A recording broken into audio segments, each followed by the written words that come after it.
Agrigento è morta a seguito di una grave malattia Grazia Incorvaglia, già direttrice dell'azienda autonoma Soggiorno e Turismo di Agrigento. I funerali sono stati celebrati e la salma è stata tumulata a Licata. La morte di Grazia Incorvaglia, instancabile lavoratrice, donna intraprendente, stimata e apprezzata da quanti, e sono tanti, l'hanno conosciuta, ricorre in prossimità della sagra del Mandorlo in Fiore, un evento a cui Grazia Incorvaglia ha riservato non solo il massimo impegno lavorativo, ma anche e soprattutto una intensa passione, il cui frutto sono state le sagre del Mandorlo in Fiore migliori che si ricordino. Il nome di Grazia Incorvaglia è pertanto a giusta ragione inciso nella storia degli agrigentini e delle agrigentine che con coraggio, ardimento, determinazione e, ripetiamo, passione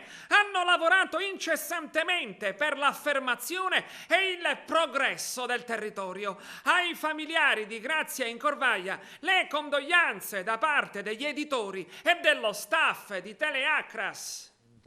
Al di là delle notizie che arrivano, continua ad essere una realtà viva e vera e continua ad operare per quanto può fare con le scarse risorse disponibili nel territorio per cercare di portare avanti le iniziative valide e le iniziative sulle quali si potrà costruire un